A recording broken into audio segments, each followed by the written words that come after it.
Vanessa, describe what you're seeing right now. It's dark. I can't really see much. Try, Vanessa, just try. Okay, Dr. Heller, I'm trying. I can sort of make it out. It's like a cloud almost. It's got a weird shape. It's just hanging there, in the air. Okay, now look at it. Look at that shape. Now think. I want you to think about your son. Really think about him.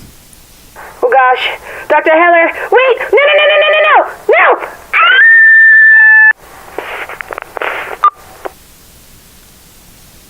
Vanessa, are you still with us?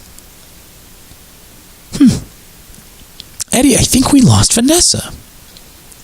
I'm gonna go to our next caller. Dr. Larry Heller. He frightened and delighted with his spooky callers, bumbling antics, and tales of the occult. Until one day in the fall of 1988, he simply vanished.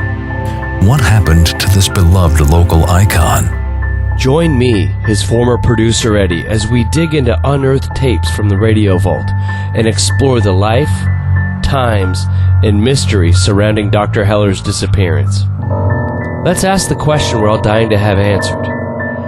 What really happened to Dr. Larry Heller? Genius prognosticator taken for knowing too much?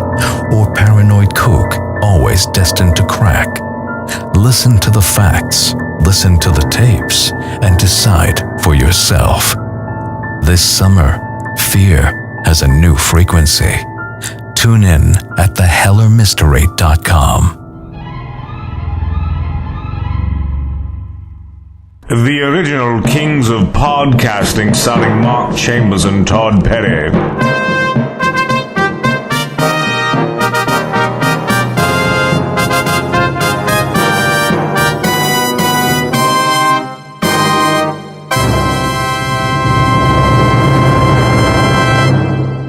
Episode 8, Creepy Uncle.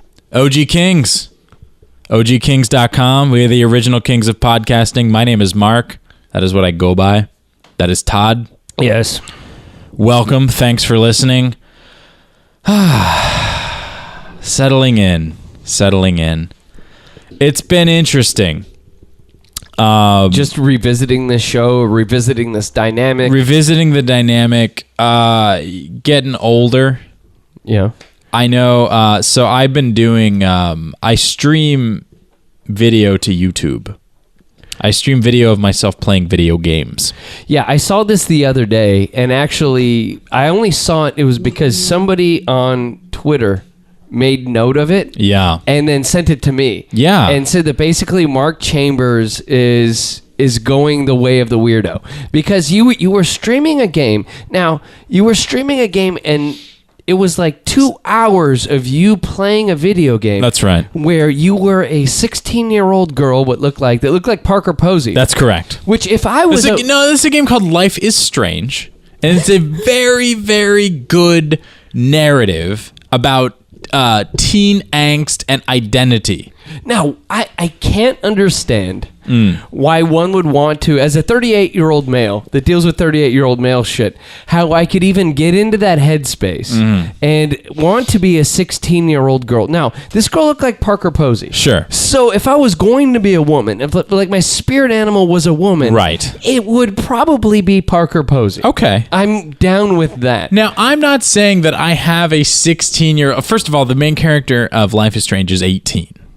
So she's legal. Did you see her ID? Did she put that at the beginning? I checked the ID. I understand where you're coming from. So she's quite a bit younger than you. This virtual fate. And you. And me. This isn't my fucking thing, man. All right, this is you. She is younger than you. If you just said, Todd, you're gonna waste 2 hours of your life being somebody that isn't you. it would not be a 16-year-old girl. I would be like Hugh Hefner. 18-year-old. It sounds cliche, but Hugh Hefner, 1958, sounds like Sammy Davis Jr. in Las Vegas in 1963. Sure. That sounds like somebody I want to be. Michael Jackson in any facet of his life, just taking some pills and hanging out with young kids. Yeah. Oh wait, that was weird. Yeah. So I mean, that's what I would want to be. So here's the thing. Maybe they haven't made games of that called Sammy Davis Jr. 63. I thought this game was fascinating because it was told from a female perspective. And helps you understand that mentality a little bit more. I thought. Now, why do you need to understand that mentality? Aren't you past that? Or I mean, if you had a 16-year-old daughter, 18-year-old daughter to develop and turn into a strong woman, I get that. You're like, I want to get in that head in order to make sure that this girl gets good grades on her SATs. You're making me feel creepy. To make sure she doesn't date the guy who has the white shirt with these cigarettes rolled up in it. The bad boys. Is that guy still a thing? Mm-hmm. Okay. I fear him. Okay. If I have a daughter one day. You fear the avatar of him. Yes. So I'm starting to feel a little threatened by this dialogue. I feel like my pure, unintentioned love of this particular narrative has been challenged and made creepy. Well, what is she doing in this narrative? You say this narrative is so great. Is she getting her nails done? Is she downloading the new Katy Perry record? She's just going through typical teen female angst and anxiety and identity struggles, all while coming to grips with the fact that she can control time. Oh, God. Wait. So... here's the deal. Here's what I picture in my head. Okay. There's a girl, and she's attractive. Yes. And she's got a pair of pliers, and she's trying to get some really tight jeans on. That's not her at all. First of all, she's a hipster. She's got the messenger bag type thing. Well, but that's what a hipster girl does. No. Is try to get. How do they get those tight jeans on, Mark? No, she's not wearing the tight jeans. She's dressing like kind of a boy a little bit, like the hipster girls do. Oh, wait. She does it because she's a photographer. She's an artist. Is she a lesbian? No, she has complicated emotions about boys. Oh. So My question is, it comes. You say she's a hipster, right? Yes. And I'm not going to laugh about this anymore. I refuse to be drawn into this web of because she's making me feel creepy about this beautiful narrative. How do you get those jeans on? That's my only question. Here's the thing. I feel like you're focusing a lot on the jeans. Well, because 18-year-old girl. You're making it like my whole life's becoming about the jeans right now. That's my focus point. And I'm saying, first of all, I have no evidence she's wearing skinny jeans. I did watch a couple minutes of said video. Oh, you gave it a look. I wanted to know what you were up to because the guy was basically saying that, like, in the tweet, I forget what the actual verbiage was, but the takeaway was, what has Mark's life descended into? Oh, that's not fair. I was having fun commenting on this game. You were playing the game and videotaped 2 hours of you playing the game. That's correct. With some girl. Now, I'd like to see who this girl is that you were playing the game with. Oh, that's right. There was a girl. Yes, and you guys are both talking together about an quote-unquote 18-year-old girl. She's not quote-unquote 18. She's 18. There's no quotes. It's quoteless. Okay. So how do you get another female, which I don't know her age, which you rope into playing this game? That's right. And so you just go, hi, my name's Mark, and I really feel like I want you to spend 2 hours with me getting deeper into the life of the head of this 18-year-old girl. So what you thought when you tuned in and listened to my stream of myself and my friend playing Life is Strange, yeah, you thought to yourself, she's a hostage in this scenario. She was chicken winged and coerced into joining this little charade. No, my question was, how did you chicken wing a girl into getting into this scenario? Maybe she propositioned me into having this relationship with me. Did she? No. But maybe. Did you just... who is this girl that's playing? Have you met her in person? Yes, we've met. We're friends. We have you met physically, or you met online? We met on a chat forum called Life is Strange. .forum.edu. I don't know. That's not a thing. Don't type that in, listeners. Don't type that in. Because you'll see all of Mark's posts. Mark's sitting there saying, like, I used to really like MAC makeup, but I found it a little cakey around my eyes. That's nice. Are you posing like a young girl? And then you play with this girl and she goes, whoa, this is a dude. That's nice. I like that. I appreciate that. It makes me feel good about myself. No, this is a friend of mine. Yeah. And she watched so I had streamed this game before. Okay. By myself.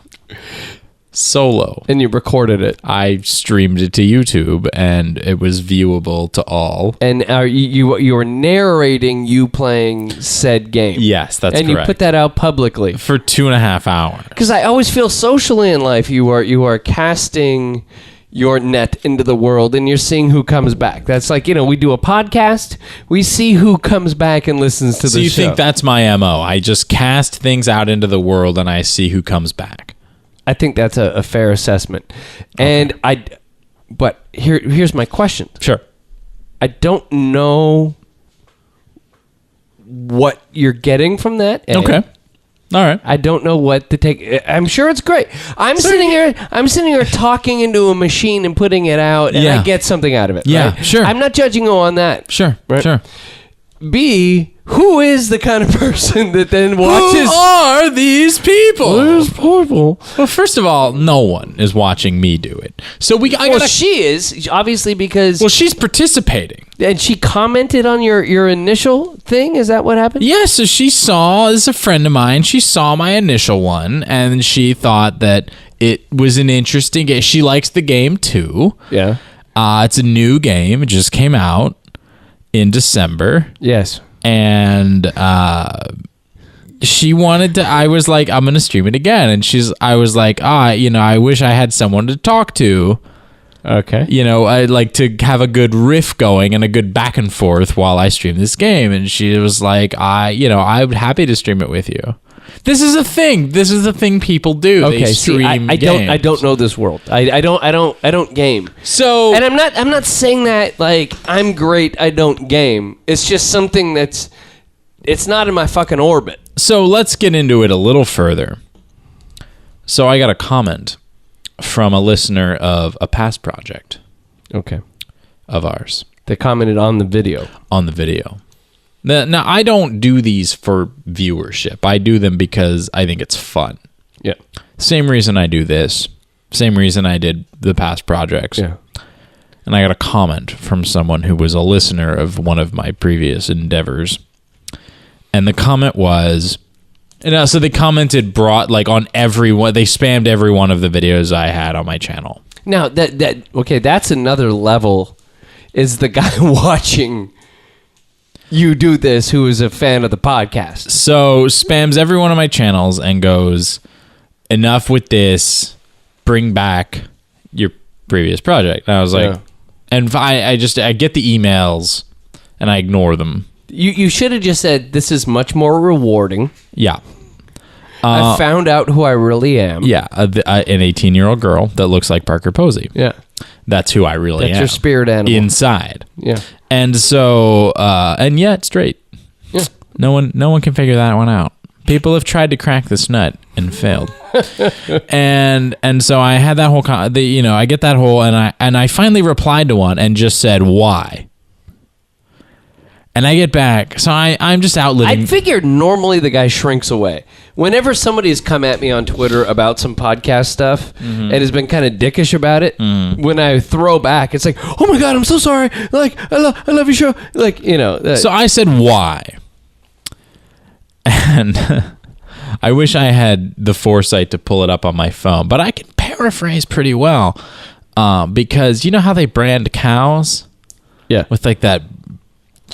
Yeah, that's like that. This response in my brain was because your videos are boring So the guy took time to watch them. And nobody wants to watch a 30-year-old having fun. Go back and do your podcast. All right.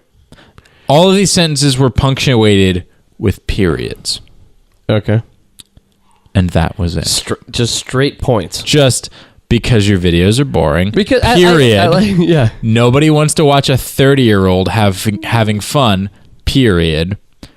Go back and do your podcast. Period. I like the fact that people have such a one-dimensional idea of people thinking you that evening said I could do this. Yep. Or I could bring back the old show. Right. I had two options that night. And so that really actually set off a chain of thinking in my brain that, one, I had the free time at 9 to 11 p.m. on a weeknight alone in my apartment to do that stream.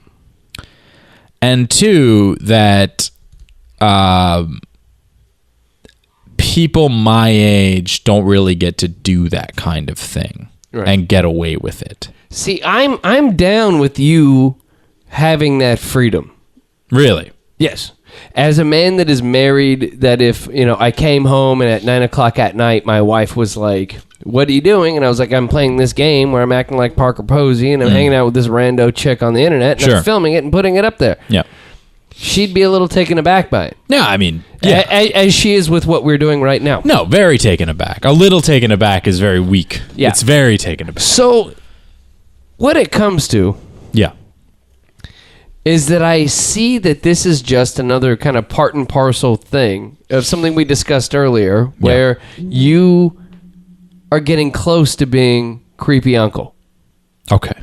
Yeah, we so this has come up before. Yeah. I reached out to Todd via text. No, I'm sorry, Facebook, because all the hip kids. Was this a Facebook interaction? This was a Facebook Messenger thing, I believe. And I was talking about a girl I was seeing. And Todd responds, and says a name. Yeah. And I said, and he's like, that girl you brought by when you that was lurking in the background when you did Far Out. Yeah. The other week. Current project. Yeah. And I said, no, different girl. Yeah.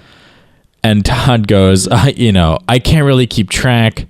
You bring girls to my wedding that then no one ever sees again, and then you bring girls to the podcast. I think the wedding girl defriended me recently on Facebook because I haven't seen anything from her recently. I would expect that. I kept her as a friend on Facebook because she went to my wedding. Yeah.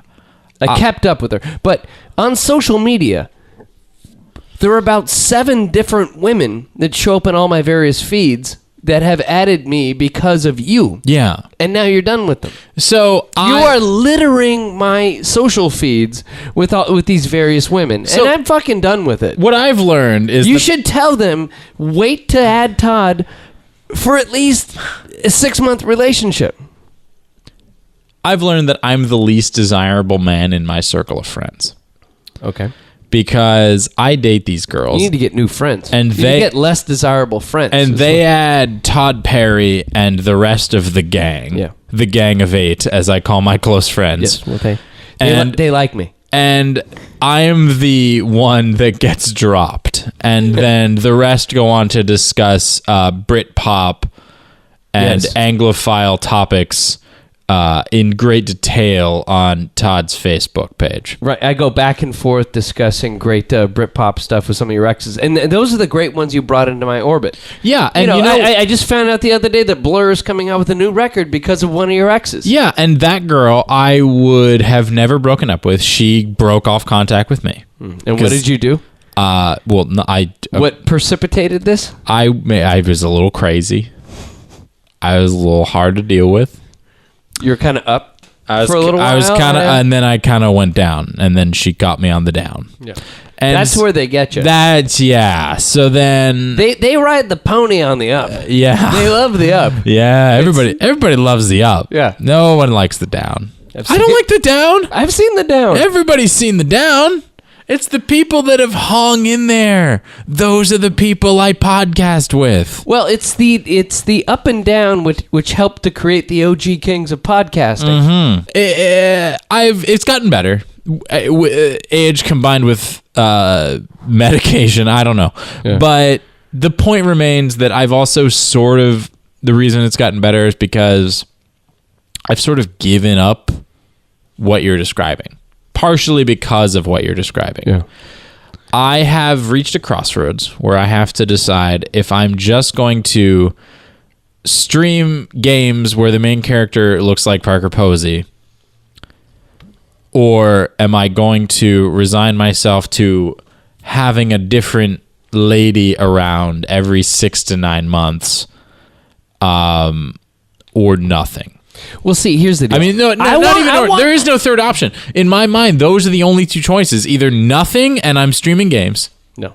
Or I'm just having a new lady constantly and I can never make it work. No, I propose a third option. I propose a third idea, which means you overcoming these tendencies and that you eventually becoming somebody that has stable relationships and you're not the creepy uncle. You're not the creepy uncle showing up at Christmas every year with a new woman. You're not my Uncle Kenny that married a woman in the 60s, 70s, 80s, and 90s. And the women they get worse as the time goes on. Yeah. You think at this point you're going to bring around a cute girl at Christmas. 10 years down the road, she's 30% less, right? Yeah. 10 years beyond that down the road, she's 30% less of that. Yeah. So I came up with a list of ways that you can avoid becoming creepy uncle living in the basement of somewhere. You have a list in your hand. You have hard prep. I have hard prep. I also like to think that combined with my status in life, it would be my own basement. I would put my bedroom in the basement. No. You would gravitate towards someone else's. Really? Because that's just the way of your people. So I would just have a bunch of money I would just sitting on? Yeah. Well, I mean, that's part of the thing. It's like the where does he get it? But he kind of stinks and wears Hawaiian shirts. You know? But then you kick down with a really fat gift for the nieces and nephews. Yeah, okay, so it's just like he lives in his basement.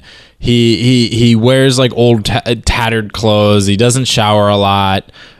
He drives an old crappy car, but then like the niece jokingly asked for a pony and he pulled out 5 years worth of stable fees and a world-class show pony. That's what's going to happen. That's my Uncle Kenny. Okay. That I had from West Virginia that I grew up that now. Here's what's going to happen. My Uncle Kenny, last we heard, sent him a Christmas.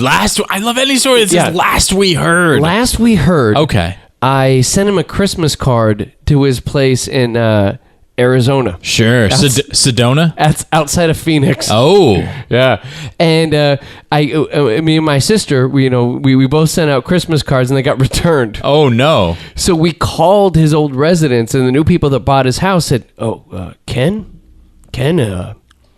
living off a boat. What? In Florida. Oh, no. So we went out there. This guy created the first ever betting program for NFL football for computers. Really? And the guy made bank. He bought last time I saw him, he bought a Corvette and drove it to South Carolina to my dad's 60th birthday. Haven't seen him since. My dad's 75 now. Wow. He drove out there in his brand new Corvette. He bought cash, hung out, then fucked off. I would probably disappear too. Yeah. But you know what?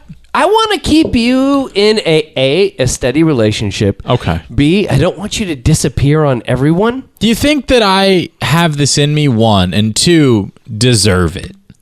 A, you just fucked off and went up to San Francisco from all your loved ones in Southern California. That's correct. Okay. But hey, so... But, you previously lived in Florida. I did. And then you came out to Los Angeles. So I did it to them too. You've done it 3 times to people. That's correct. So what's holding you to anything or anybody? Nothing. So here's the deal. I'm going to give you some tips in order to reel you in. Okay. Get you in a stable relationship. Sure. And keep you from being fucking creepy. Okay. So am I creepy? No, look at your hair. What's wrong with my hair? It's getting weird. Why is it weird?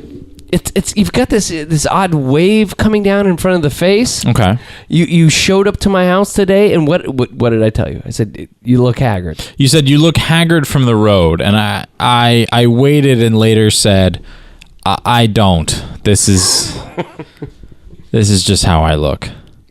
Oh. Yeah. But I'm My trying. hair? Seriously? It's getting floppy. Is it too long? Yeah. Oh. Yeah. Are you just jealous? I'm a little jelly. Okay. I mean, because it feels really good to run your hands through all of it. So the first thing is, to avoid you becoming a creepy uncle, Okay. you have to avoid all hobby shacks and model train stores. Oh. Because eventually, after sitting in that basement, sitting around, pretending like you're Parker Posey, you're going to go, I want something I can touch. It's like physical. Yeah, But and- not Parker Posey. Yeah, and you're going to be like, you're going to see a good HO scale train, and you're going to see that, and you're going to want to run that around and just run the electricity through it and feel the vibrations of life, but still from a quiet distance from the rest of reality.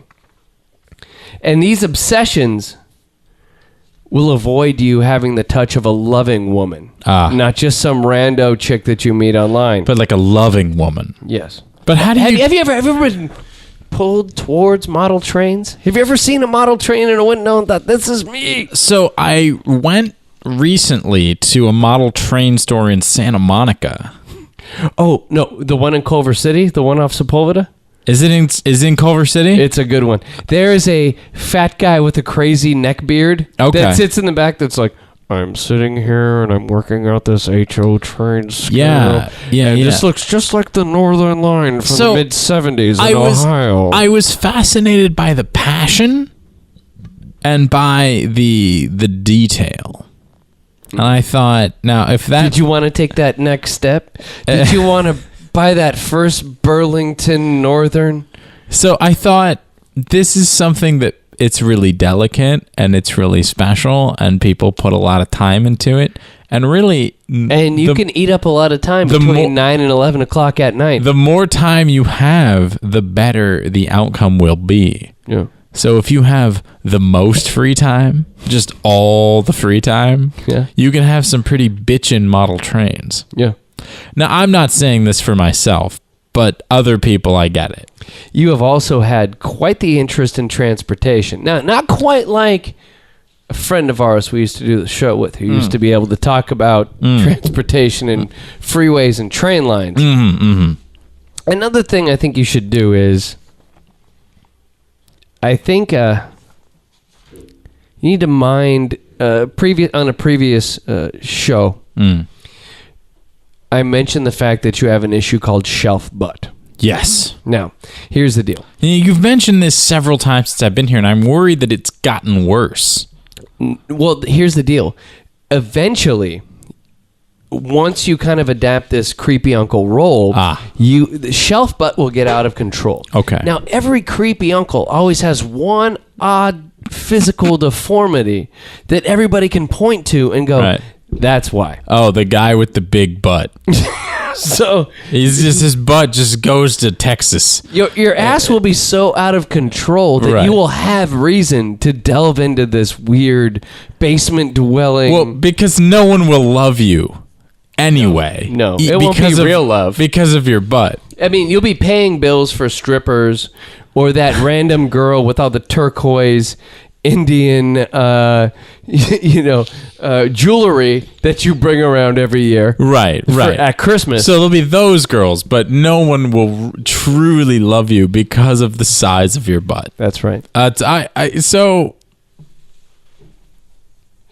So I'm very concerned about this. So you need to keep the shelf butt intact. I'm trying to mainline you. So I need to... I don't want you to be in the special classroom at the school. I want you to be with the rest of the fourth graders. Before I leave Los Angeles, I should get my hair cut. Back down to where I used to keep it. Yeah. And how do I do the shelf butt thing? Just for start wearing skinnier jeans? Pilates. So you're saying I need to work out? I mean, no, I'm just saying you either work out or less Buffalo Wild Wings. That's your option. They don't go to your butt. Yes, they do.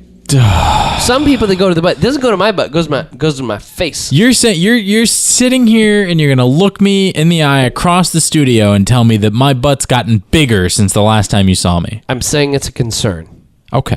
I'm saying it's part of the archetype which you're running towards. You need to avoid it. Another thing is you need to stick to traditional forms of alcohol.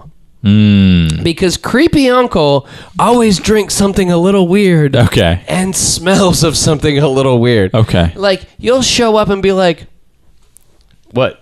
I can't have schnapps at Thanksgiving? I can't have a Tom Collins. Right. Do you have any Collins mix? And also it's usually weird colors of alcohol. Yeah. And you'll be like, I bought some Brass Monkey on the corner. Yeah. Right. And you'll have this. Well, I'm creepy poor uncle in this scenario. I have no money at all. No.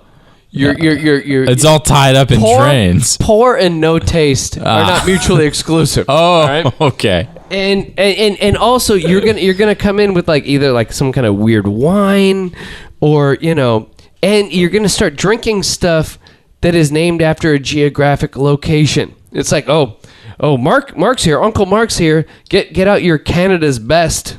Or your old Milwaukee. Okay. Or it's something named after a geographic location, and you're gonna start really taking a liking towards that kind of stuff. Sure. Like you used to, and I hated this. Hated it. Oh. You used to drink a drink called Bombay Sapphire. Yeah.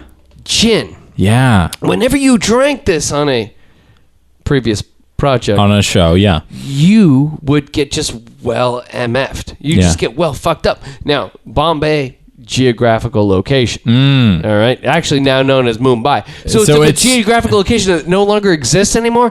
10 times fucking worse. It started already. And you observe this just even today. So I like to think that I've made even progress to get out of that hole, because you observe, we got interrupted. You had a crisis to deal with, so we had to interrupt the recording of the show. And I was and you probably got nervous because I was just sitting zoned out, not responsive, super down, looking at my phone. And then the moment the show started back up, I was back. Yes. Because I got off the gin. That's right. You would have been dead to rights. Yeah. I don't do the gin when I'm working now. Good. I do, but I will do the gin. Here's the thing. I do the gin when I'm out socially. I do a gin and club soda. Ain't no woman want to be with a gin and soda man. Here's the thing. Gin and soda. Gin is a freak drink. Super low calorie. Which is good for the shelf butt. It's good for the shelf butt. I've lost, since I moved to San Francisco, I've lost 11 pounds and then probably put 2 or 3 back on recently because of the food I've been eating. Bread bowls. Clam chowder and bread bowls. But partially because I switched off of casually drinking beer and switched on to casually drinking gin and club soda. So there's other shit you need to... All right. Other ways I can I'll fix go it. F myself for trying to defend myself. Okay, so one of the major archetypes of the creepy uncle is a man who dwells on one thing that happened in his past. Oh, no. And I think that there's a relationship with a girl in Denver, which is an overarching thing that plagues your psyche. Okay? And every creepy uncle will eventually, you're just sitting down, you're having a great time, he's having a schnapps, and he's talking to you, and he's like, well, so how was Christmas there, Totter? And I'm like, why am I talking like that? And I'm like, oh, Christmas has been very good. He's like, you know what the worst Christmas was the year when I got left by Jenny, who worked at the Panera Bread. And then you go off on that forever, and you're like, that was the sweetest tang I ever had. And that ends up being you. Yeah.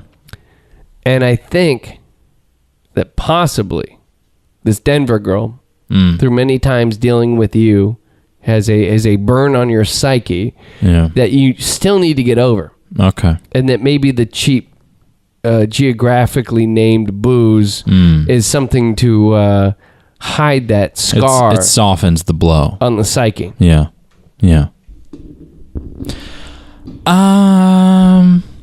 I have no response on that. I have no comment on that.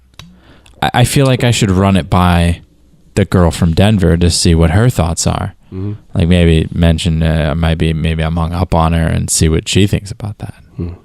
Maybe you should call her. Maybe. Just see what's up. Maybe you should text her for the 3rd time today. Damn it. And finally, creepy uncles. Yes. The problem with creepy uncles is, and you may not, this is not an obvious thing. It's they tend to live in dwellings that are not street level. So it's like my buddy Oscar. I love Oscar. Recently broke up with his girlfriend. Moved above a garage. Oh. In Alhambra. It's not street level. And he's like, I'm a man that lives above a garage. Mm-hmm. So the other day I asked him to come out to a party, and he said, I can't make it. I said, why? He goes, I'm having an $1,100 Lazy Boy delivered to my apartment above a garage. Right. And the man who lives above a garage is a certain type of man. Yeah. A man who lives above a garage that has an $1,100 Lazy Boy is interesting to me. Yes. That's interesting. That could be what you want to be. Now most guys that live above a garage think they're Fonzie. But you're not Fonzie. You're not Fonzie. No one's Fonzie. Hey, and there's no elevator going up above that garage. That's all straight outdoor stairs. And here's the thing about Fonzie. Was Fonzie... Wait, by the way. What? At any point in a podcast, here's the deal about Fonzie. Never mind. I have nothing. No? You don't have any Henry Winkler material, I was James? going to say... Well, the other day I watched this Happy Days marathon, and I noticed that the show really went to shit after Fonzie tried to jump a shark. Let me run down for you my thoughts. Was Fonzie? What? Oh, man. Now Mark's life is headed down a most dreadful path. Will he listen to Todd and get his life back on track? Or in the basement he'll dwell all alone like a creep? A life so unlike an original key.